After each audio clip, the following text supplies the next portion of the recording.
I'm going to be talking about the new iPads that have come out. We have the new iPad mini with Retina display and the iPad Air, which Apple announced earlier today. Now, these models are a lot different than what we've seen in the past. We've had the new iPad Air, which instead of putting something new on it, as the past ones have been, they've just made it thinner and a lot less heavy. And so the other one is the iPad mini with Retina display, which added the Retina display is the main thing that it has. So my thoughts on the new iPads, we'll start with the iPad Air. On both of them, I was really sad that we didn't see a fingerprint sensor or gold at all, because I think gold as a color would go really well and it would attract a lot more customers. But at the time of making this, Apple probably didn't have any intentions that they knew the gold iPhone would be so popular. So the iPad Air, the good things about it is that it's a lot less heavy. I think that's the main intention here. But the thing I'm thinking about it is why they're charging. I think what it looks like is that the iPad 2 and the other iPads have been a little bit bigger. This one's a little bit smaller. And it's supposed to be a lot less heavy, but is it worth it to upgrade from another iPad that you already have to the new iPad Air? It'll cost you at least $500. So if you have the iPad with Retina display, it's not good to get a new iPad Air. But the other iPad, if you have a like iPad 1, it might be good to upgrade to this. Now, what Apple's doing, it seems, is on these products, they're not adding as much as you think. They're adding some, and then they're adding some more on the next one. But the iPad Air, if you have the money for the iPad Air, it would actually be a very good option, personally. Now, let's move on to the iPad mini. The only way the iPad mini was going to compete was getting Retina display. And because it got the Retina display, that's a huge step up from the previous iPad. They still sell the previous iPad mini, which you can get for only $300, which is actually very cheap for an iPad.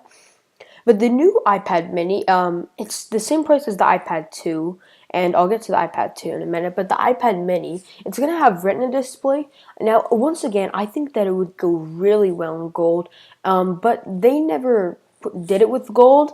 So I still the iPad mini, it looks like a really good product that Apple's going to come out with because of the Retina display, but it's still not as effective, being almost double the price as the other models. But people know iPad and people know Apple, and the people that are going to buy Apple are going to buy Apple. Now, the iPad 2, it's interesting that they didn't discontinue this and keep the iPad 4, which was the last one in the market. This seems to be a little bit of a copy of the iPhone ceremony, the iPhone announcement. It seems like they came out with a new model and a smaller new model, the iPad Air and the iPad Mini, but they kept the iPad 2, which represents keeping more like the iPhone 4S, but they ditched the iPad 4. Now, if they kept the iPad 4, I think it would have been much better, but they might have kept the iPad 2 just to let it be a little bit less of a model, and also so people wouldn't feel stuck between the two iPads, the iPad Air and the iPad with Retina display. Considering the iPad with Retina display is a little bit bigger, so some people might have gone for that option. So let's look at the stuff about these. So we see that the iPhone chip is the same one that they have in the new iPads, which is a pretty good upgrade because the old iPad chip is an A5 along with the iPad 2. That's more like iPhone 4S level. But the new ones, they're going to be really fast. And we've also got other things in here, most of the same stuff, but it shows that they've been upgrading, but they haven't been upgrading as much as you think. They still are interestingly selling the iPad 2, which just makes me think about still selling the lightning cords and all of that, which the other ones come with like Siri. Now, while we're here, let's talk about the iPhone. Well, when I think about it, the iPhone 5S, It's a good model, definitely. If you have an iPhone 4 or a 4S, I would recommend getting the iPhone 5S because it's like an iPhone 5, but with the fingerprint sensor and the faster chip, it's better. But if right now you have an iPhone 5 already, it's not worth it to get the iPhone 5S. It only offers a fingerprint sensor, and yes, it does offer a faster chip, but you might not see that much of a difference in the chip, and it might not make as much of a difference. The nice thing about it is the gold. The gold is a really nice addition. I think that was one of the main things that could actually bring this up, and this has been very popular. They've had shortages and other things with it.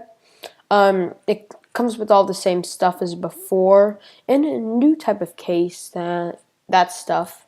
And now the iPhone 5C.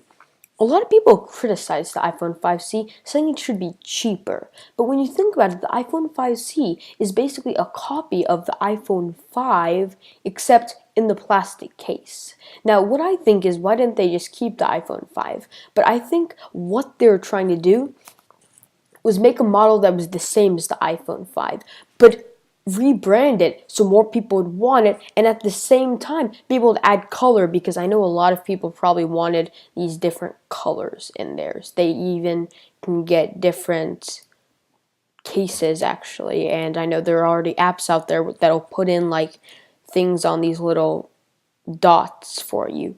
So that's the iPhone. The iPhone 4S that they're still keeping, it's kind of like the iPad 2. It doesn't really make sense. You would have thought that they would kept another model of it, but they've kept it, like for instance, keeping the iPhone 5. Now, they probably discontinued the iPhone 5 because it was too similar to the iPhone 5C.